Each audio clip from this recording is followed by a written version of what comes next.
오늘은 동아시아 역사 갈등 문제에 대해서 공부해 봅시다.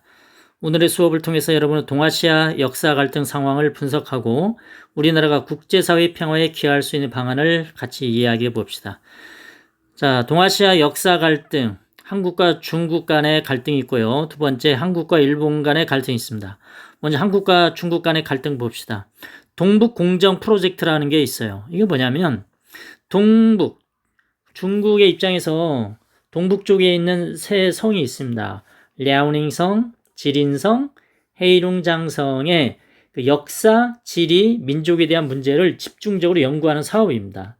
위치를 보면 이게 우리나라잖아요. 이렇게 우리나라가 있는데 이쪽이 랴오닝성, 우리 역사 교과서에 뭐 요동성 돼 있잖아요. 여기 요하강이 흐르고 요하강 동쪽이 요동성, 이쪽은 요서지방 이렇게 되어 있죠. 지린성, 여기 우리나라 이제 중국 동포들이 아주 많이 살고 있습니다. 장춘, 한번 가봤습니다. 이쪽에 길림성 뭐 이렇게 되어 있죠. 발음은 지린성입니다. 지리죠. 그다음에 이제 여기는 헤이룽장성, 하얼빈, 중군이 형님이 이렇게 이토 히로부미 썼던 그 지역입니다. 자, 요 지역이 원래 우리나라 고조선, 부여, 고구려, 발해 역사가 있던 지역 아니겠습니까? 그래서 이것을 우리나라가 이제 남북이 이제 통일이 되면 이쪽 지역에 현실적으로 중국 동포들이 많이 살고 있고, 그래서 요 지역이 또 다른 한반도 통일 그런 지역이 될까 중국은 되게 걱정하고 있어요. 심각하게 걱정하고 있는데, 그래서 미리 방어진을 치고 있는 거죠. 이 동북공정 프로젝트가.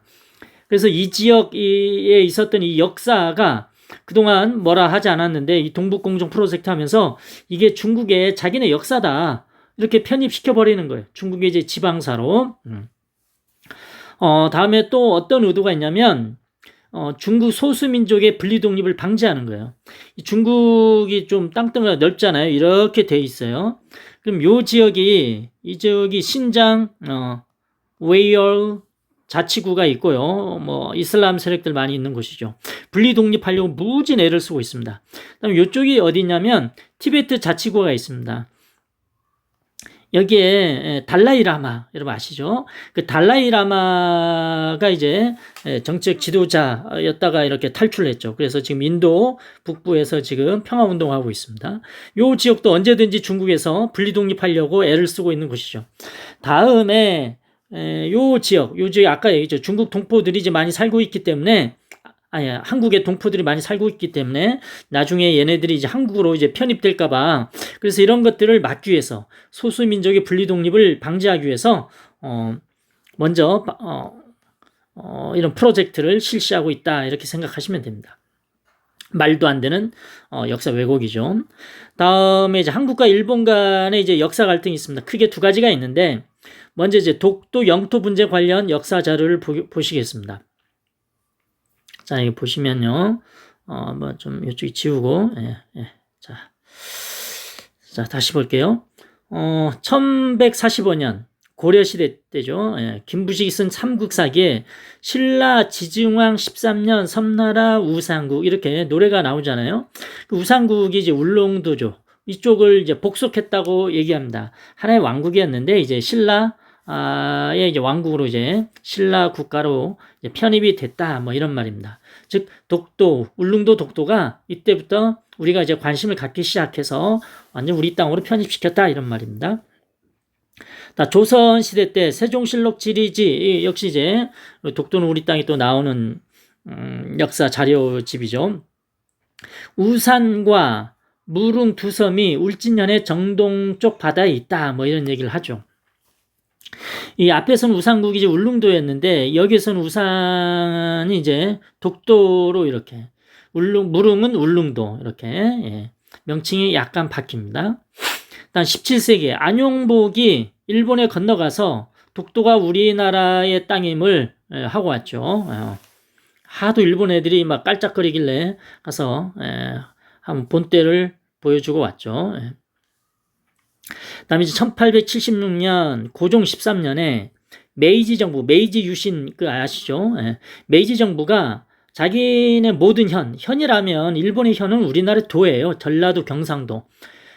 각 도지사한테 얘기한 거죠. 야, 너희들 지역의 지도를 조사해서 보고해. 이렇게 한 거죠. 그 이듬해, 즉 1877년 고종 14년에 일본 최고 행정기관인 태정관이라는 게 있어요. 그래서 얘네들이 발표합니다. 야, 독도가 일본의 영토가 아니니까 너희들 함부로 독도에 가서 뭐 어업하지 말아라. 그러다 그 일본과 한국 간에 외교 갈등이 있으면 큰일 난다. 뭐 이런 얘기를 한 거죠. 이거 되게 중요한 이제 역사 자료입니다. 다음에 1900년에 대한제국 칙령 제41호에 독도가 대한제국의 영토임을 명확히 했습니다. 그리고 울릉도를 울도로 개칭하고 강원도에 부속시켰죠. 지금 울릉도, 독도는 이제 경상북도인데 이때는 이제 강원도로 이제 부속시켰네요. 다음 1905년 시마네 현의 고시로 독도가 일본의 영토로 편입됐다고 왜곡된 주장을 펼치기 시작했습니다. 이 1905년이 어떤 해입니까? 여러분 이제 을사늑약 이후에 우리나라 이제 외교권을 박탈하고 계속 각종 조약을 체결해 가면서 한국을 야금야금 먹어가는 식민지 어떤 지배 초창기지 않습니까? 그때 자기네들 힘, 파워를 제국주의의 파워를 이제 가지고서 이렇게 왜곡된 주장을 처음 이때부터 펼치기 시작했던 거죠. 자, 그러나 일제강점기가 끝나고 1940년 해방이 되니까 당연히 독도가 한국의 영토가 됩니다. 그래서 아직까지도 우리나라가 여기를 지키고 있죠. 주민도 살고 있고 군인들도 여기에 살고 있습니다. 다음에 1946년에 연합국 최고사령관 그 각서에 의하면 명료하게 얘기합니다. 제주도, 울릉도, 독도가 한국 영토라고. 당연히 우리나라 땅이죠. 일본 애들 한 대 좀 쥐어받고 싶네요. 그래서 여러분들 여기에 있는 독도가 우리나라 땅이라는 이 역사적 이 자료를 이건 진짜 한 번, 두 번, 세 번, 네 번, 다섯 번 꼭 읽어보기 바랍니다. 이 정도는 진짜 눈 감고 다 외울 정도가 돼야 우리가 일본하고 싸워서 독도를 지킬 수 있지 않겠습니까? 자, 다음 일본의 역사 왜곡에 대해서 봅시다. 일본이 1982년에 역사 교과서를 이제 본격적으로 왜곡했죠. 그 이전에도 왜곡했는데 아예 역사 교과서를 이제 만들어낸 거죠, 강하게. 그래서 식민 지배를 정당화했습니다. 그래서 한국 침략을 한국에 진출했다, 군인들을 출병시키는 것을 파견시켰다, 이렇게 하면서 자기네들 제국주의를 아주 정당화하고 있습니다. 다음에 이제 가장 이제 민감한 거죠. 일본군 위안부 문제. 자, 일본은 늘 그렇게 주장합니다. 위안부 모집은 자기네들이 한 일이 아니고 그냥 일본 민간업자가 한 일이다. 그래서 정부나 군은 관계없다고 계속 말하고 있습니다. 그러나 이것과 관계 있는 자료가, 관계 있다라고 하는 자료가 엄청 많이 쏟아지고 있어요. 그리고 또한 일본은 우리나라가 이제 1965년 한일 회담 하지 않습니까? 박정희 대통령, 우리나라 이제 박정희 전 대통령과 일본의 이제 총리가 이제 최종적으로 사인했는데 이렇게 회담을 하는데 이때 이제 체결된 게 한일 기본 조약이에요. 이 조약에 의해서 일본이 한국한테 돈을 좀 주거든요. 식민 지배에 대해서 미안하다고 하면서 줬는데 어쨌든 이때 전 국민이 엄청나게 반대를 했어요. 이거 말도 안 된다라고. 근데 어찌됐건 이제 체결이 됐습니다. 그래서 일본은 늘 이 한일 기본 조약에 의해서 더 이상의 어떠한 배상도 할 수 없다고 늘 주장하고 있습니다. 그러나 이제 일본 강제징용 피해자들이 여기에 대해서 우리나라 이제 법원에 이제 문제 제기했죠. 소송을 제기했죠. 우리가 일제시대 때 식민지배 때 월급 못 받은 거 돌려달라. 그렇게 했더니 이제 대법원에서 판결이 났죠. 돌려줘라. 안 돌려주면 너희들 한국에서 그러니까 그 당시에 일본 그 이 회사가 이제 한국에서도 지금도 이제 사업을 하고 있는데 얘네들 재산을 이제 어쩔 수 없이 강제징용 피해 당한 사람들한테 줘야겠다. 뭐 이렇게 판결을 내린 거죠. 그래서 일본이 여기 대해서 항의하죠. 항의하면서 말도 안 된다. 한일 기본 조약에서 절대 배상할 수 없는데 너희들은 뭔 소리냐. 그러면서 한국과 일본 간의 갈등이 되게 첨예해졌죠. 그래서 이제 작년에 일본이 각종 그 반도체 이제 칩을 만들 때 필요한 그런 재료들 있잖아요. 그거 안 팔겠다고 했습니다. 팔 수 없다고. 그래서 한국이 또한 빡 돌아갔고, 일본에 이제 여행도 안 가고, 일본이 이제 한국에 와서 기업하는 그런 애들, 자동차도 구매하지 않고, 맥주도 안 사고, 아사히 맥주도 안 사고 해서, 일본 애들이 폭망하지 않습니까? 그러면서 한국과 일본 간의 역사 갈등이 아주 첨예한 상황입니다. 지금. 다음에 이제 야스쿠니 신사. 진짜 여기 기분 나쁜 이제 신사예요. 여기에서 일본 정치인들은 늘 참배하는데, 이 야스쿠니 신사에는 도조 히데키 등 침략 전쟁, A급 전범들을 합성한 곳입니다.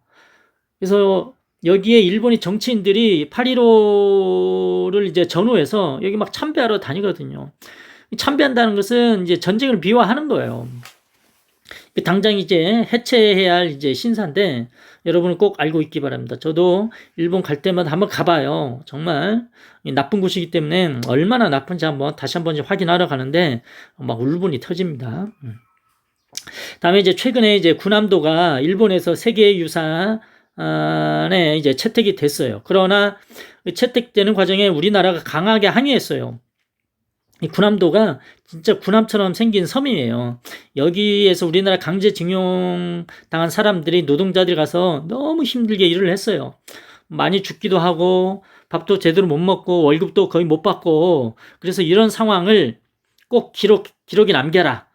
그러게 기록에 남기지 않으면 이것을 세계유산 인정할 수 없다 했더니 유네스코에서 그렇게 하라고 했습니다. 일본한테 반드시 조선인 그 강제징용 그 상황을, 강제노동 상황을 기록해라 했는데, 그래서 군함도 전시관에 나중에 가보니까 강제노동 사실이 병기되어 있지 않은 거예요.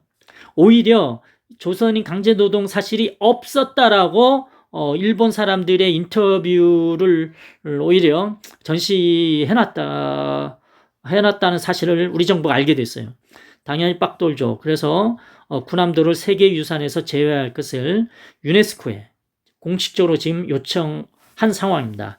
지금 유네스코에서 한국과 일본이 한참 싸우고 있는 상황입니다. 자, 이렇게 동아시아가 한국과 중국, 한국과 일본 뭐 이렇게 역사적으로 이제 갈등을 벌어지고 있는데, 이 문제를 어찌든 해결해야 되잖아요. 여기에서 어디에서 아이디어를 얻을 수 있냐면 유럽, 독일도 이제 1, 2차 세계대전을 일으킨 애들이고 늘 처음에 폴란드를 침공하면서 독일과 폴란드 사이가 너무 사이가 안 좋아요. 그래서 이런 역사를 어떻게 서로 화해했냐면 공동 역사 교과서를 발간한 거죠. 그럼 우리도 여기에 대해서 공동 역사를 연구해서 교과서를 발간하면 얼마나 좋을까? 자, 이것은 저와 여러분이 함께 해결해야 될 문제입니다. 다음에 시민사회, NGO 단체에서 해결할 수 있는 문제들인데요. 국제연대와 교류를 점점 확대하는 거죠. 실제로 이제 2000년에 일본군 위안부 문제를 해결하기 위해서 여성국제전범법정을 도쿄에서 개최했습니다. 이게 정부 간의 이제 법정이 아니고 시민사회, 즉 NGO 단체들 간의 어떤 법정이었어요. 여기서 아까 도조 히데키 나오죠. 야스쿠니 신사에 이제 합사된 그 사람을 포함해서 일본의 그 유명한 어떤 전범들을 유죄로 판결을 내렸습니다. 즉 잘못했다는 거죠. 자, 이런 어떤 활동들이 많아지면 많아질수록 일본 정부도 여기에 긴장할 수밖에 없겠죠. 그래서 여러분은 이런 상황들 잘 알고 있기 바랍니다. 자, 그래서 오늘의 학습을 정리해 봅시다. 자, 오늘의 학습은 한국과 중국, 한국과 일본 간의 그런 역사 갈등 문제에 대해서 공부했습니다. 여기에 대해서 궁금한 점 질문하시면 오늘 수업 끝입니다.